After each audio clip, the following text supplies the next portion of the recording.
do what's best for you, what you like. If you want to be a vegan, be vegan. If you want to eat meat, eat meat. If you want to have keto, do keto. There's nothing wrong with that. But just all of them have the same purpose, to make you healthy.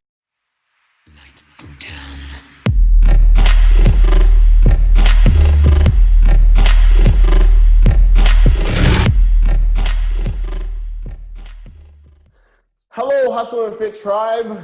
Welcome today for another interview episode. I'm really excited today. We have an awesome guest. You're going to learn a lot from him, and I'm really excited to introduce him. His name is Ramos Fitnatix. I'm still mastering that, still trying to pick it up. He actually was a professional football player. Soccer for those that are that don't know. And from that, his love of, getting into shape, getting into fitness, he eventually moved into actually being a personal trainer, where now he's helping clients online and helping them get to the body and the physique that they want. So he has many years of experience of really working with athleticism as well as perfecting, your body. And I wanted to get, some insight from him to really understand how we can get to the next level in our fitness. So, you know what, Ramos, thank you for coming out today. How's it going, man? It's all good, man. Great here in London. Obviously, we're in lockdown, so we just have to deal with what we have. But it's all good, man. All blessed. We're happy, positive. That's all we need to do. So true, man. I can see the sun blinding over there. It looks like a nice day. I'm getting tan, Tan in your house. So how do you get into this? Man. So tell me a little bit more about you were a football player and then you moved into So basically, from young age, I used to play football. So that was my main goal in life. I wanted to be a footballer. I wanted to be a soccer player. So how you say in Canada. So, and obviously I managed to get professional contract from 16 years old. And then I was playing in Greece. And then obviously around 21, 22, they scouted me to come in UK. So I came in UK.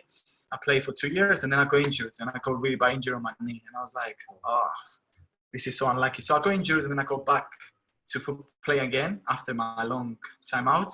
Obviously, when you have injury, and I don't know if you experienced injury before, you're not the same person. If you don't, you need, now, especially with the technology that we have now, so obviously it's a lot better now.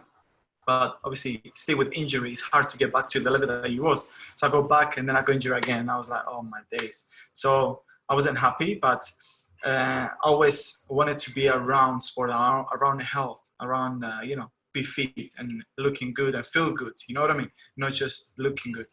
And then I was like, you know what? I'm just gonna get a course and I'm gonna start doing PT, because obviously I like training and I like take care of myself. So why not helping people do the same? So help them achieve their goals. You know what I mean? And since then I never looked back, man. To be honest, that's the little short story about how is my life gone from football to personal training. Wow, that's crazy, man. That's an inspiring story. So you turn a negative into a positive and actually end up. Yes, exactly. So exactly. Exactly. So, being in the background that you had, how do you integrate your experience as an athlete into your personal training? How do you mix those two things in? So obviously I got blessed, because obviously when you play in high level football or soccer, you're able to have best coaches around you, the best gymnasts around you, the best physiotherapists around you, that they teach you things. But obviously that time you don't really think about that they're teaching you all this. You're just thinking, they know so many things. So I'm so grateful that I have these people around me. But obviously then when you stop and then you start your own career, let's say as a personal trainer, you take a lot of things and apply them to your training routine that you do to yourself and to your clients. And it's great because you can see them helping them and just improving them to the next level. And obviously, to anyone to be a personal trainer is so easy. 6 weeks, they get qualifications. That's one of the, I'm not really happy with that, but it is what it is. But if you want to be the best version of yourself as a PT, let's say, extra knowledge always helps. And thank God I had this knowledge from football, and that helped me extra to help my people to be more like athletes, not to be have enough mobility, to the stretches, to the speed agilities and stuff like that, which not a lot of PTs have knowledge of if they didn't learn about it or, had some study about it. So yeah, That's helps a lot. interesting. That's actually interesting because so I'm guessing you incorporate more movement based. So you're not just like going into the gym and pumping iron. I heard you talking about Exactly. That's interesting. So like agility training. What else do you do?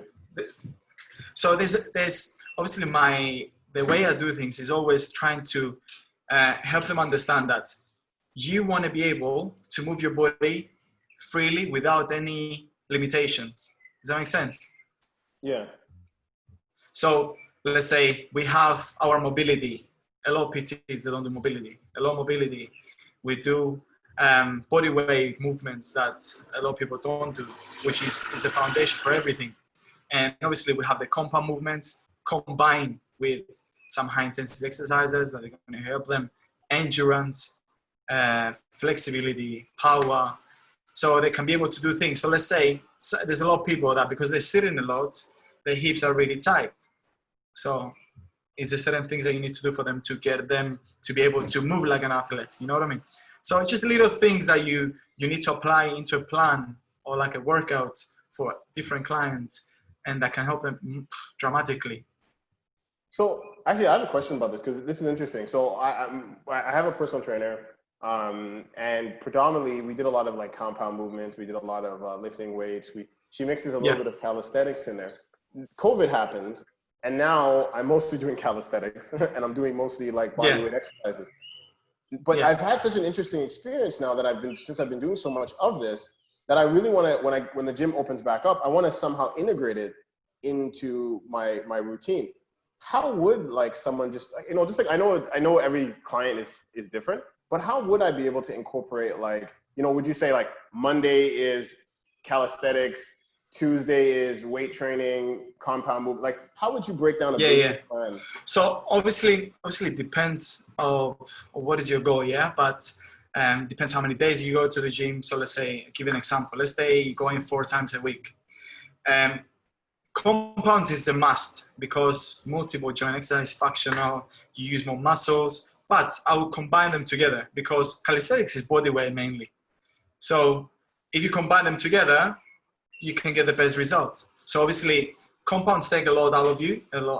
So it will be better to do the compounds first and then the calisthenics because you already stress the muscle and then you're going to add the calisthenics in the end to help you more.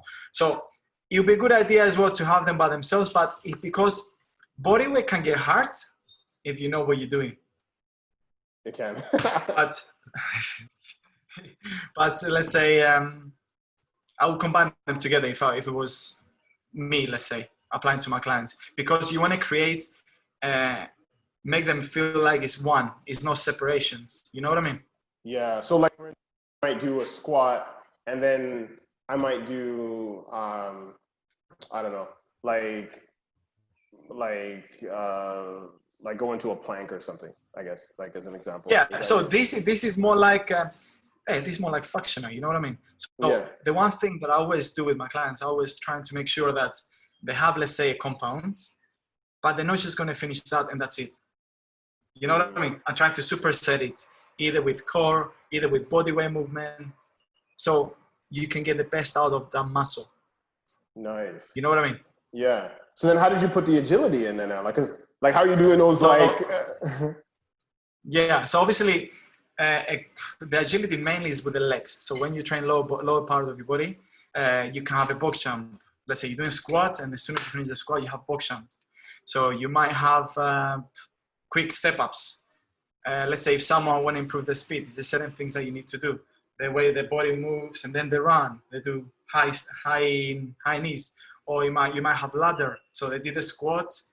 It depends on the way they're going to do the squat, because obviously when someone want to improve the speed, when they want to improve the power, the explosiveness, is a certain way that you need to do the squat, the eccentrics and the tempo that you're going to change, and then combine it super with the lateral, with the lateral, and just doing 2 steps inside. There's so many variations. There's so many things you can do because when you train legs, they're heavy. As soon as you finish a compound movement, they're heavy and they feel like sluggish, And that's why when the agility helps you a lot after that.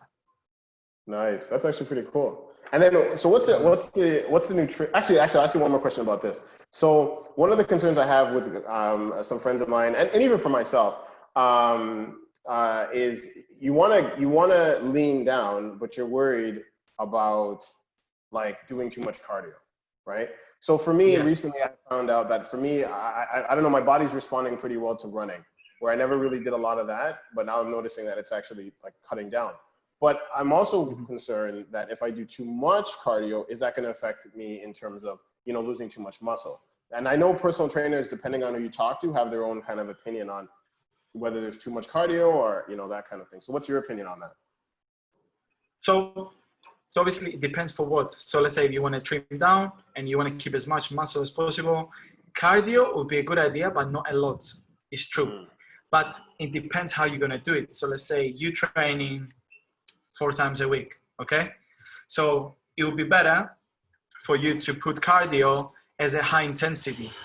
So high intensity is gonna reduce you from losing a lot of muscle. You're gonna finish a lot faster and it's gonna take the most out of you. But running as well will not do you any harm at all. If you're doing too much, then yes, but obviously there's a lot of things that you need to take into consideration with your diet. So let's say your nutrition, you need to keep your protein 2.0 per body weight in pounds or kilos. You know, you can do it like this and then you can see how many grams of protein you need to have, and you want to aim for the highest numbers.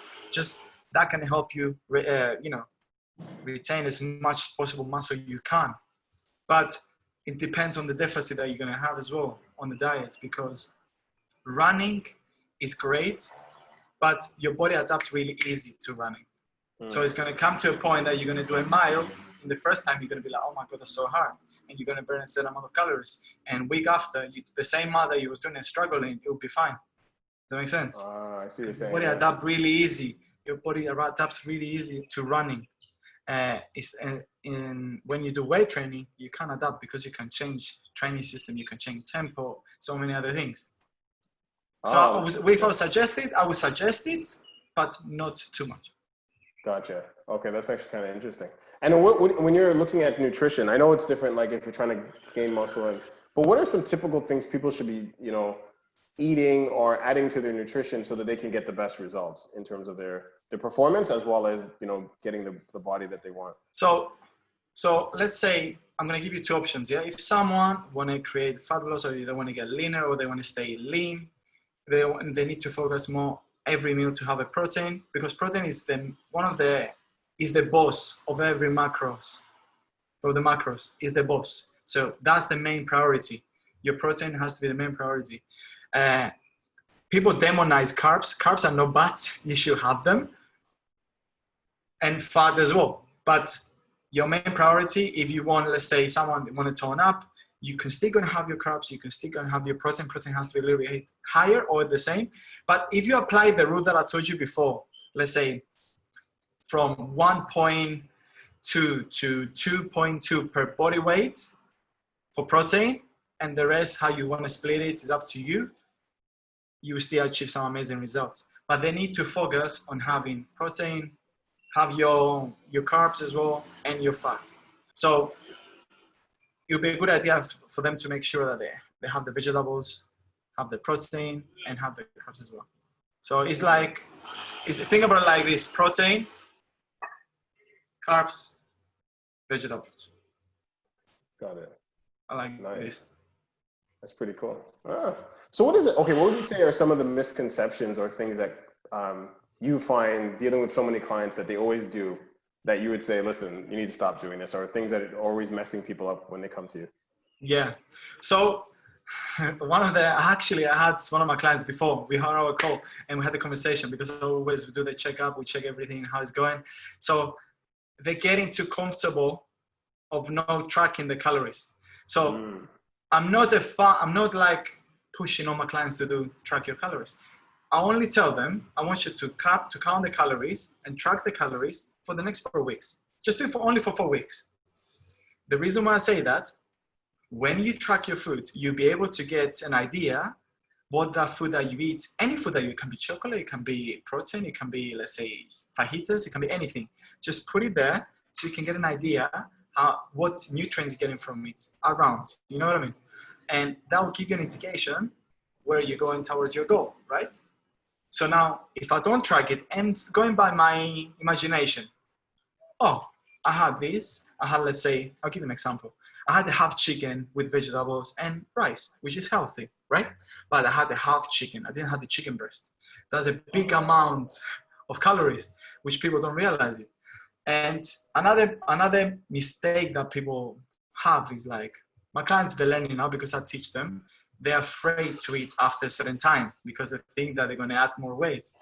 But it has nothing to do with that. It's all about energy balance. That's it. Yeah, So, I know. yeah. That's like, that comes from your parents. Don't eat after 6. Oh my God. Yes. So that's how that came into play. So, okay, so that's interesting. So there's like a lot of these things that you're basically doing in order to kind of reach these results. And do you find it, because I find that like one of the biggest things that I'm hearing about as I'm doing these interviews is that there are certain things that are foods that are demonized, that are like, don't eat dairy. Yeah, all my days. Is there something that you keep hearing that you kind of have a counterpoint to that typically say, hey, don't eat this, but then in reality, when you do the research, you find that's actually not the case? Is there anything that you have like that? So obviously people, what they're going to say about, let's say Coca-Cola, yeah? So you have Coke Zero, right? Yeah. And you have normal. So they say even Coke Zero can make you believe that it has calories when it doesn't. So that's why, like, it's one thing that people still believe that it doesn't matter if it's Coke Zero, it has 0 calories. So it's better to have this than a normal Coke. But still people believe that even Coke Zero can make you fat, which is not the case. You know what I mean? Like, it's just little things like this. Or like they say about bread, don't eat bread. Why? Is it like magical? It still have calories, yes, like anything else. But you don't need to demonize bread. You know what I mean? Like, and they are, because you know, I think, food is great and we have to enjoy it. But a lot of everything is not good. A lot of protein is not good. Eventually, too much protein is going to add up to calories. Too much of this, too much of that. It's like the same. But we put in name badges on everything. Oh yeah, vegan is better than, normal diets, or like all this. Like, do what's best for you, what you like. If you want to be a vegan, be vegan. If you want to eat meat, eat meat. If you want to have keto, do keto. There's nothing wrong with that. But just all of them have the same purpose, to make you healthier. Right. Isn't it? That makes sense. So can I ask you a question? This is more of a personal thing. I'm just kind of curious. Do you feel like your mindset kind of changed from when you were an athlete in comparison to now that you're a personal trainer? Like, as an example, like, do you feel like at one point in time you were like, I'm going to kill it no matter what, and then now you're more like a little bit more zen? Or do you feel like you're still that same guy, but you've just found another way? I'm just trying to see like the difference between a mindset of an athlete in comparison to somebody that's like, Okay, so that's a good question, because when you're an athlete, your main priority, you're not thinking about anything. You're just going 100% there to achieve. You don't care about anything. And obviously, you're like this. So, and you want to make it happen no matter what. So they tell you to do this, you do it. Bam, bam, bam, bam, bam, bam, bam. You don't care about anything else. And you want to just become the best version of yourself in the game. So obviously now I'm a coach. So as a coach, I have different perspectives and different ways of dealing with things. I can't just go bam, bam, bam, bam, bam with my clients, because each one of them have different goals, and they don't have the same personality-wise. I can't go. I'm like a really hardworking person, so I can't just go to someone and start screaming at them and just say, because that's the mindset that I had when I was playing football. You know what I mean? Like, if someone in my team wasn't playing good enough, I was like, come on, we need to push more. And I would start, just boosting them up in a weird way, let's say. But when you're a coach, it's a different way of just doing that. Like, it's not nice to say to someone, like, imagine I come and say, I'm your coach, and I come and say to you, what the hell are you doing there? Like, why are you doing this? Why are you doing that? That's not a good way, and that's not good for the mindset of the person that you train, you know what I mean? So obviously now I'm a little bit more calmer. I'm a lot more patient, and but obviously I always have the fire inside that I just want to, let's say for myself, I want to be the best version of myself, and I want to learn as much as possible so I can help my people achieve the best. You know what I mean? Yeah. So it's different now. So you still have that fire. It's different. Yeah, you still have that the fire fire is still inside. Yeah. But it's you the way you use controlling it. it kind of. It's controlling. It's like internal fire. I'm always curious about that. It's just a thought process for people who achieve what you do in fitness. And because I even think what my personal trainer is going through. Like in her mind, is she like, this guy just sucks. Like, why does it, like in her mind, and then she's just like, just keep on going, David. Like, I'm wondering what's really happening. But I'm always curious. I'm always curious to see like the difference of mind. Yeah, because obviously you wanna like this. If you don't have patience, you shouldn't be a PT in the first place. Because it's like having a baby. When you have a baby, I don't have a baby by the way, but if you have a baby, they're screaming, they're doing things around. Remember when you was young, when you was baby as well, you was running around. Your mom probably had so much patience. It's like, oh, don't do that. See this instead. You know what I mean? Yeah. So you need to have the patience. If you don't have it, obviously, you're not gonna be a great PT, to be honest. No, that makes sense. And this is more of another question for myself there. How would you say, because as I a little bit about my story is, I was a financial planner, got into fitness, it changed my life.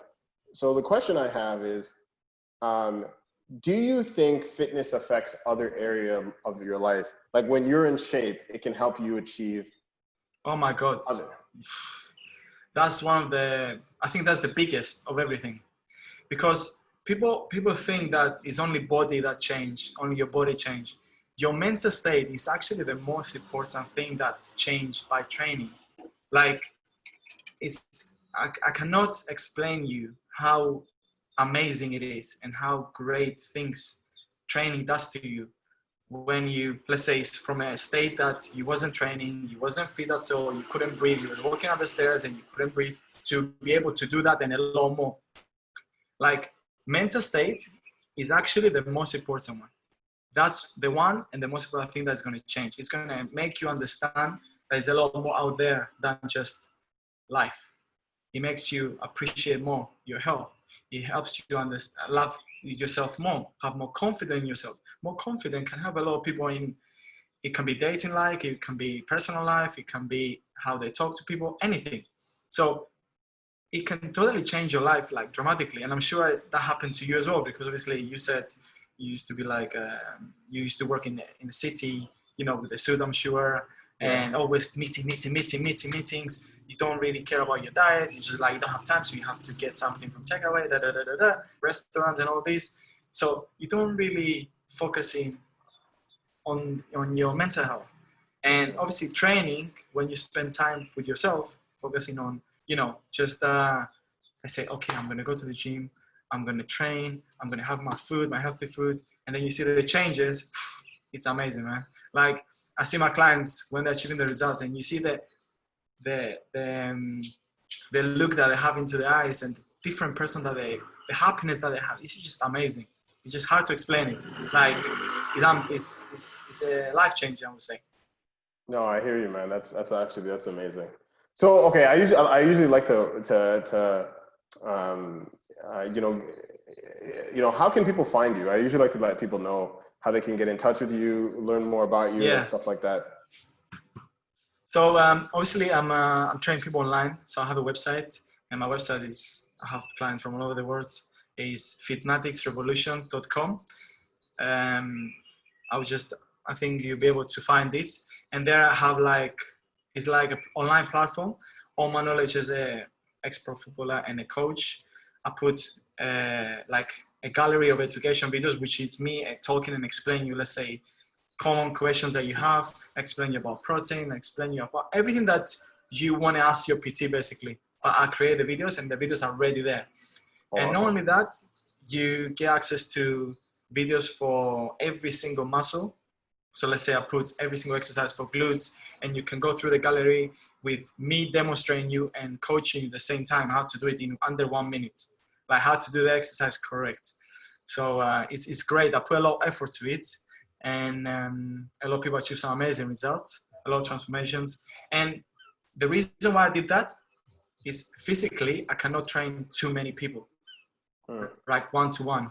So because I want to help more people, but as I said, I'm going to create something that's going to have everything that's going to be able to help people achieve the results regardless. So yeah, that's the online platform. Obviously on my Instagram as well. Instagram, I'm really active, and there I have a lot of tips and a lot, coaching things there. Is Fit_Natix, Natix.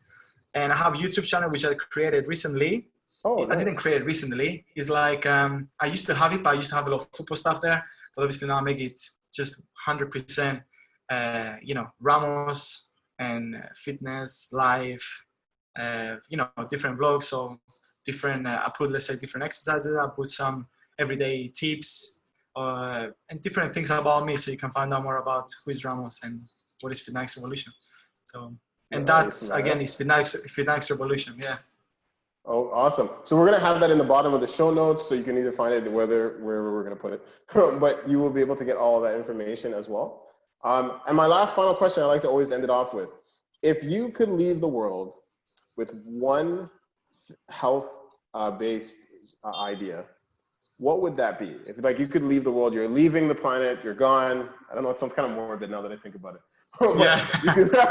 you could world with one thing that you could tell them about health and fitness, what would be that thing that you would leave them with? Oh, that's a good question,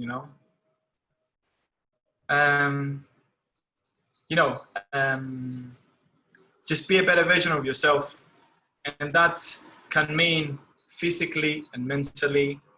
To be honest, be a better version of yourself, because every day, whatever we do every day is determine what we're going to be in the next year, who we're going to be in the next year. So if you take care of yourself now, you'll be a better version of yourself in the next year. So that's it.